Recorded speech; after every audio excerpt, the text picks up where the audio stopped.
네, 여러분 안녕하세요. 창세기 반에 오신 여러분들을 환영합니다. 우리는 지금 창세기 17장 1절부터 14절의 말씀을 세 부분으로 나누어서 공부하고 있는데요. 지난 시간 제22강에서는 첫 번째 부분, 나는 전능한 하나님이라 엘샤다이, 너는 내 앞에서 행하여 완전하라 라는 말씀의 의미와 그리고 두 번째 부분, 아브라함 언약에 대해서 공부했습니다. 이어서 오늘 제23강에서는 세 번째 부분, 언약의 표징, 아브라함이라는 새 이름과 할례의 의미에 대해서 함께 알아보겠습니다. 기도하고 시작하겠습니다. 하나님, 감사합니다. 저에게 창세기의 말씀으로 함께 공부할 수 있는 시간을 주셔서 감사하고, 이 공부 시간을 통하여서 지식만 느는 것이 아니라 말씀에 대한 깊이를 통하여서, 이 깊은 이해를 통하여서 저희의 신앙의 기초가 튼튼하게 다져지는 그런 기회가 되게 하옵소서. 이 시간을 처음부터 마침까지 주님께서 인도하여 주시옵고, 말씀을 전하는, 또 성경 공부를 인도하는 저의 입술의 말과 주님의 자녀들의, 함께하고 계신 주님의 자녀들의 그 마음의 감동이 주님께 연락되기를 원하오며 예수 그리스도의 이름으로 기도드립니다. 아멘. 예. 자, 창세기 12장에서 여호와 하나님께서 아브라함의 삶에 찾아오신 그 순간부터 지금까지 하나님과 아브라함의 관계를 이렇게 높은 산에서 아래를 쳐다보듯이, 훑어보듯이 보면은 여호와 하나님은 아브라함의 수준으로 자신을 스스로 낮춰주십니다. 슬라이드를 보여드리겠습니다. 네. 아브라함이 처한 상황에 맞게 언약의 본질적인 내용은 같지만은 표현을 달리 해주시는 겁니다. 창세기 12장에서 처음 언약을 주실 때는 너를 통해 큰 민족을 이루겠다 하고 하나님의 원대한 꿈을 알려주시고, 13장에서 롯과 헤어진 직후에는 눈을 들어 사방을 바라보라 하시며 언약을 주십니다. 그리고 15장에서 그돌라 오멜이 다시 쳐들어올까 봐 두려워 떨고 있을 때 하나님께서는 두려워하지 말라, 나는 너의 방패다 하시며 언약을 주시고, 그리고 오늘 17장에서는 이 노쇠의 짐과 불임이라는 한계로 자신의 후사에 대한 소망, 즉 하나님의 언약에 대해서 믿음이 옅어져만 갈 때 엘샤다이, 나는 전능한 하나님이라 하시며 찾아주십니다. 이렇듯 하나님은 한 인간의 삶에 찾아오실 때 자신을 낮춰 주십니다. 왜냐하면 인간의 지성과 감성은 하나님께 닿을 수 없기 때문에 그렇습니다. 아브라함의 경우에서도 그렇듯이 자신의 현실 상황에 몰입되어 있는 인간은 그 수준밖에는 알아들을 수가 없습니다. 우물 안에 개구리라는 개구리격인 것이죠. 자신에게 몰입되어 있는 사람에게 그 어떤 좋은 이야기를 하더라도 그것은 쇠기의 경읽기일 뿐입니다. 그래서 하나님은 오래 참으시고 기다리시면서 눈높이를 조정하시면서 우리의 삶을 변화시켜 나가십니다. 그렇게 하시는 이유는 아브라함을 서서히 자기 몰입으로부터 빠져나오게 해서 하나님을 바라보게 하기 위함입니다. 아브라함의 신앙을 조금씩 높여 가시는 것이요. 이것은 아브라함의 나이에서도 잘 나타나 있습니다. 창세기 12장에서 아브라함의 나이 75세였고, 그리고 지금 창세기 17장에서 이미 사반세기가 지나 아브라함은 99세가 되어 있습니다. 하나님은 우리의 신앙도 이렇게 서서히 키워주십니다. 따라서 신앙은 우리가 키우는 것이 아니라 누가? 하나님께서 만들어 가시는 겁니다. 신앙은 어린 꽃나무와 같아서 하나님은 물을 주시고 거름도 주시고 때때로 비바람도 맞게 하시면서 서서히 키워가십니다. 그러면 어느새 그 어린 꽃나무는 자신도 모르는 사이에 한겨울에 아주 세찬 눈보라를 맞아도 의연하게 생명을 간직하고 보존하고 있음을 보게 되는 것입니다. 그래서 우리가 잘 아는 베드로 사도의 고백, 주는 그리스도시요 살아계신 하나님의 아들입니다 라는 그 위대한 고백은 베드로의 열심이 이루어낸 성과가 아니라 하나님께서 키워주신 믿음이라는 꽃나무가 맺은 열매라는 것입니다. 인간에게 중요한 것은 하나님의 인도하심에 어떻게 반응하는가입니다. 결국 믿음의 문제라는 것이죠.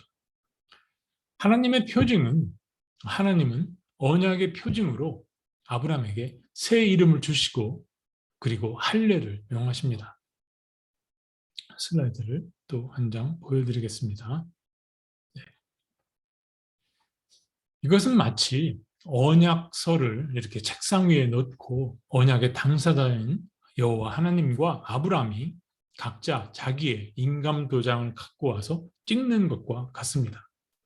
아브라함이라는 새 이름은 하나님의 인감 도장이고 할례는 아브라함의 인감 도장입니다.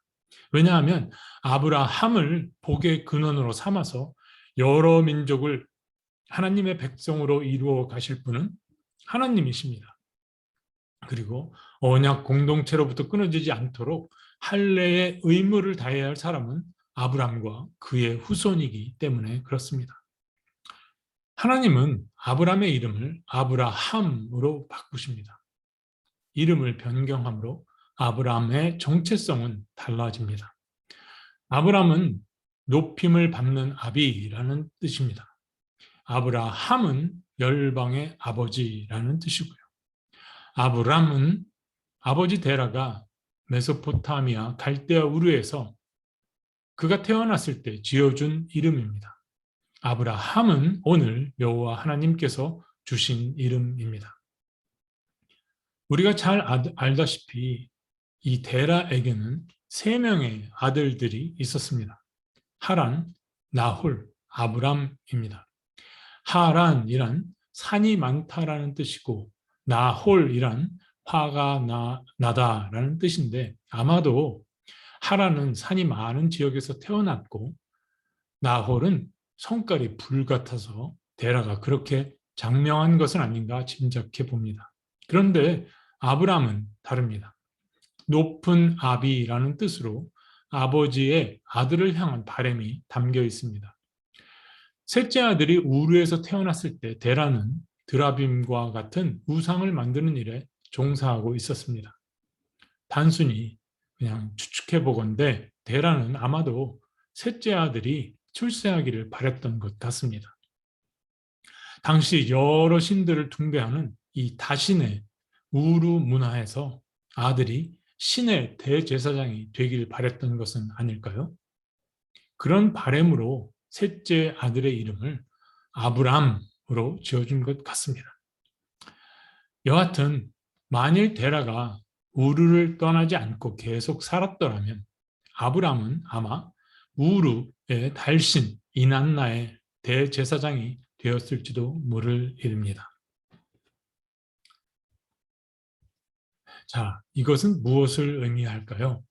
자, 아브람은 우상 숭배 문화에서 태어나고 자란, 즉 우상 숭배 문화가 뼛속까지 깊숙이 배어 있었던 사람이라는 의미입니다. 여기서 여러분의 사고의 전환이 필요한데요. 아브람은 가는 곳마다 단을 쌓았습니다.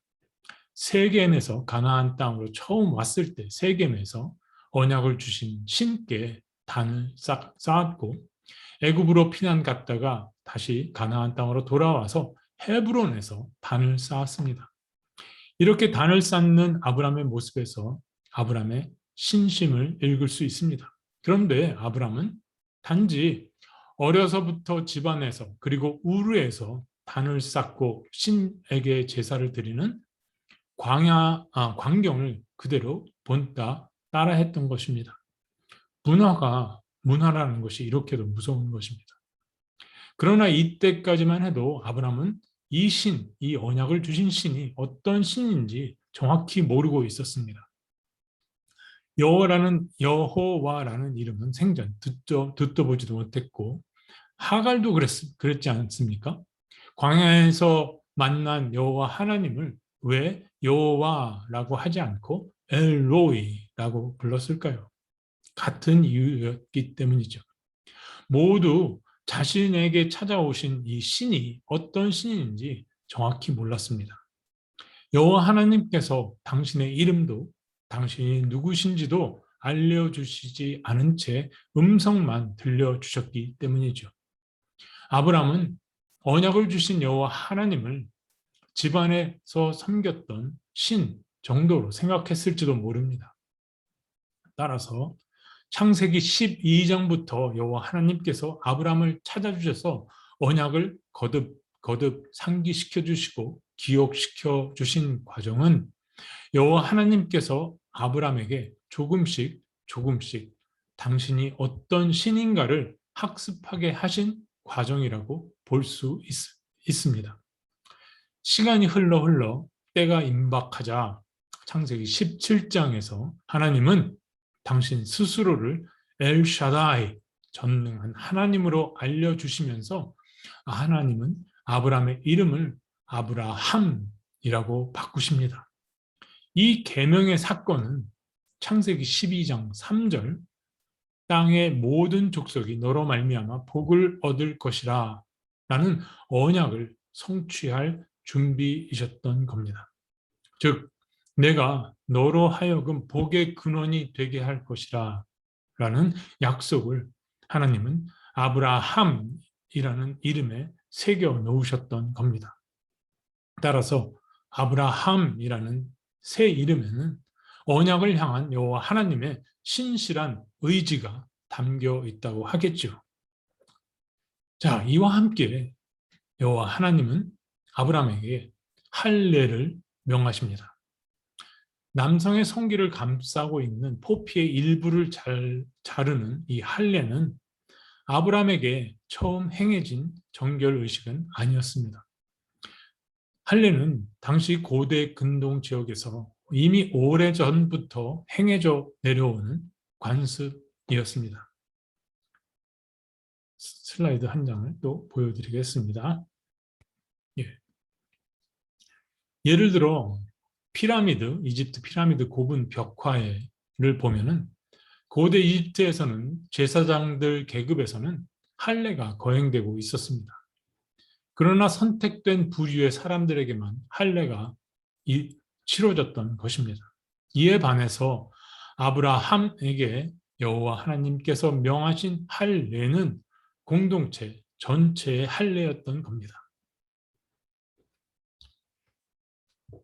하나님은 아브라함과 그의 후손들뿐만 아니라 아브라함 가문에 들어와 함께 살고 있는 이방인, 나그네, 노예 등 모든 남성들에게 할례를 명하십니다. 당시 남성 중심 북의 사회에서 남성은 가장으로 가문을 대표하고 있었으므로 모든 남성의 할례는 여성을 포함한 가문 전체의 할례로 여겨졌습니다. 그리고 신체의 일부를 자르는 예식은 고통과 인고의 과정을 통해서 과거로부터의 단호한 절교 그리고 새 출발의 결연한 다짐을 의미했습니다. 따라서 할례는 아브라함의 가문 전체가 지금까지의 우상의 문화와 깔끔하게 절교하고 여호와 하나님의 언약의 공동체로 다시 태어났음을 증거하는 표징이었던 것입니다. 할례를 통해서 아브라함의 계보를 따라난 모든 후손들은 세상을 향하여는 죽고 언약의 백성으로 태어남을 의미했습니다. 그런 면에서 할례는 구원의 표징이요 구약의 세례에 해당한다고 할 수 있습니다. 그래서 할례를 몸에 새긴 결혼 반지라고 불려지기도 했습니다. 먼 훗날 그리스도께서 이 땅에 오신 신약 시대에 이르러 바울 사도는 이 할례를 그리스도를 위해 고난을 받은 흔적, 곧 예수의 흔적, 스티그마로 재해석합니다. 그렇다면 할례, 결혼 반지, 흔적의 가장 근본적인 중요한 역할은 무엇일까요? 네, 그렇습니다. 기억입니다.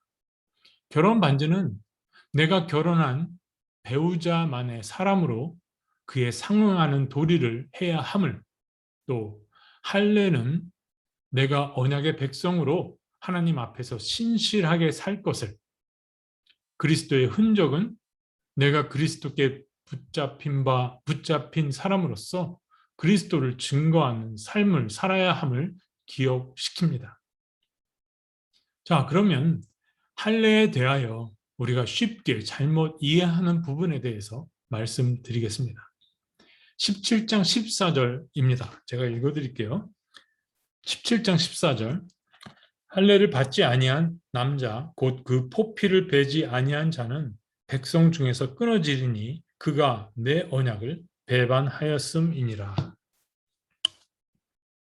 네, 우리는 이 성경 말씀을 마치 할례를 받으면 언약 공동체의 일원이 되고 할례를 받지 않으면 언약 공동체에서 떨어져 나가는 것으로 생각하는 경향이 있습니다. 그래서 할례를 언약 공동체, 즉 하나님의 백성이 되기 위한 구원의 조건으로 해석하기도 합니다.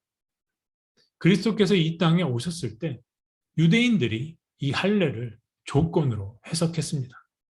그러나 할례는 표징이지 꼭 있어야 하는 필요 조건이 아닙니다.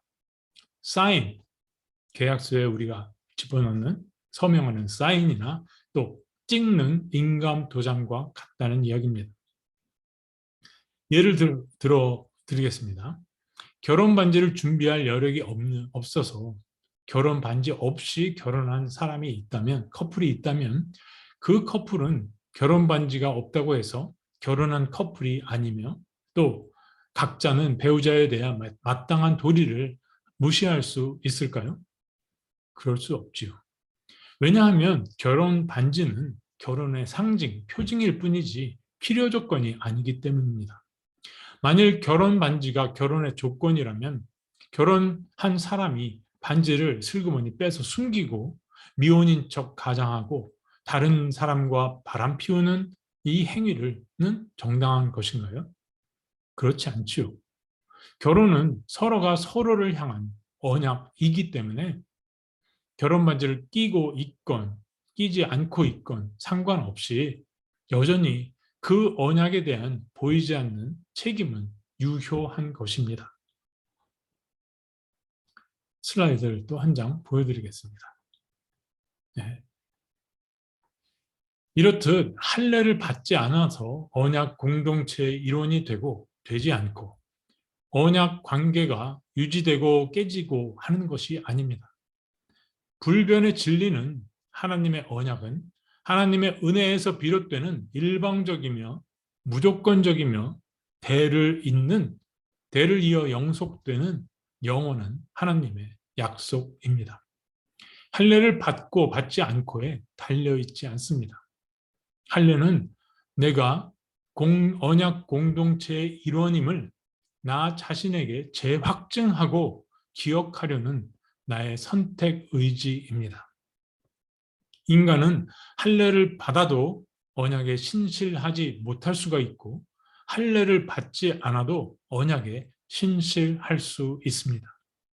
하나님은 할례 이전에 이미 언약을 주셨기 때문에 할례는 언약의 조건일 수 없습니다.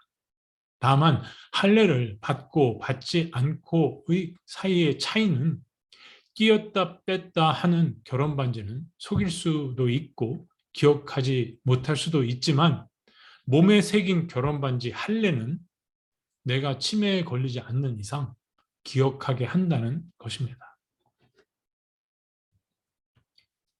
그런데 이상한 것이 있습니다. 17장 14절에서 하나님은 할례를 받지 않은 것을 이미 언약을 깨뜨린 것으로 보셨다는 것입니다. 왜 그러셨을까요? 하나님은 인간의 한계를 정확하게 보셨던 겁니다.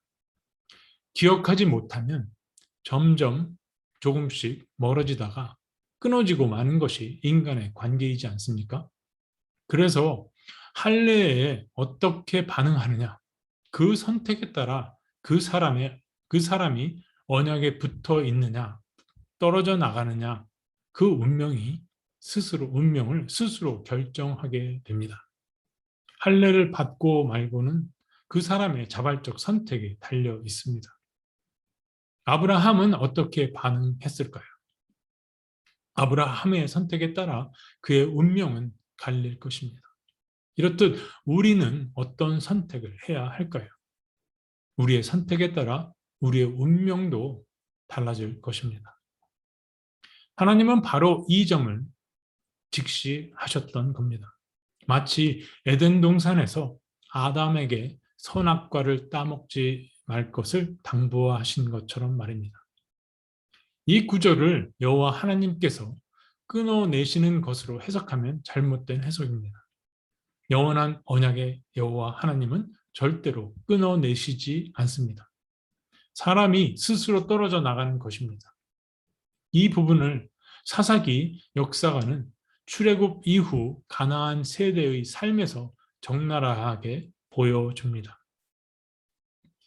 이러한 이해를 종합해 볼 때 17장 14절을 다음과 같이 주석해 볼 수 있습니다.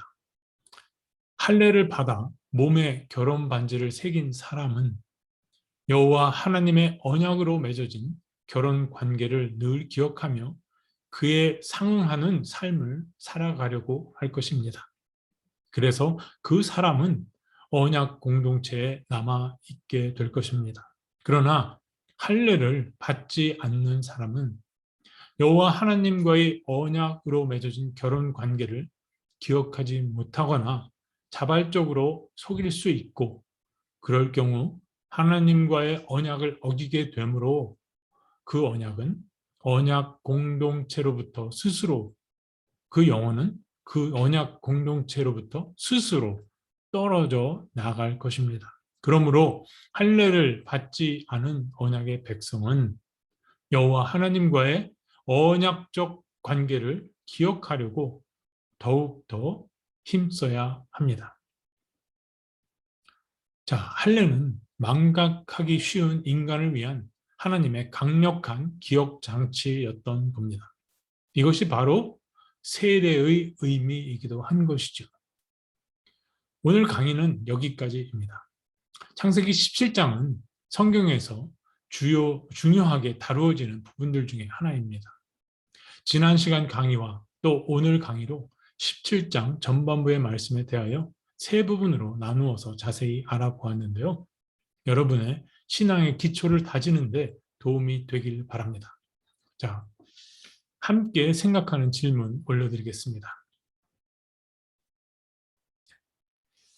여러분의 고유한 이름은 무엇입니까? 하얀 종이에 크게 한번 써보시죠. 여러분의 이름에 담겨있는 여러분의 이름에 여러분의 부모님들은 어떤 바램을 담아 놓으셨을까요? 그 이름에 담겨있는 하나님의 약속은 무엇이라고 생각하십니까? 2번, 여러분 자신에게 만일 새로운 이름을 지어주고 싶다면 그 이름은 무엇입니까? 그 이름에 어떤 소망을 담아 놓으시겠는지요?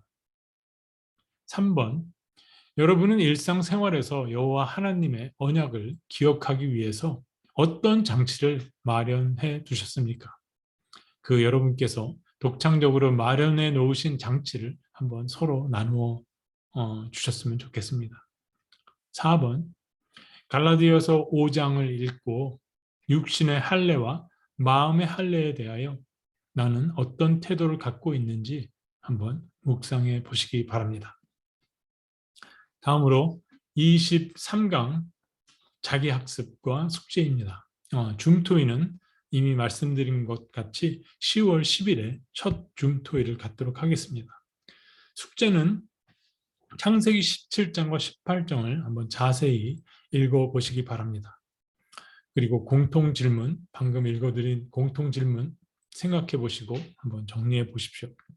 그리고 갈라디아서 5장, 갈라디아서 16장, 사도행전 15장, 사도행전 19장을 한번 읽고 오늘 우리가 지난 시간과 오늘 배운 내용과 한번 이렇게 비교하면서 생각해 보시기 바랍니다. 네. 기도로 마치도록 하겠습니다. 하나님, 짧은 시간에 참 중요한 내용을 다루다 보니 어떻게 바르게 내용이 전달되었는지 또 저희 마음에 바른 내용이 바르게 자리를 잡았는지 잘 모르겠습니다. 하지만 성령님께서 함께 하심으로써 저희가 나눈 이 내용들이 저희의 신앙을 정말 여호와 하나님이라는 반석 위에 잘 기초가 쌓아질 수 있도록 해주실 것임을 믿습니다. 하나님, 저희의 바른 신앙으로 인해서 저희의 이 세상에서의 삶이 하나님께 합당한 온전한 그러한 삶이 되게 하옵소서. 감사드리며 예수 그리스도의 이름으로 기도드립니다. 아멘. 네. 네, 오늘 이것으로 강의를 마치도록 하겠습니다. 다음 시간 강의 안내입니다.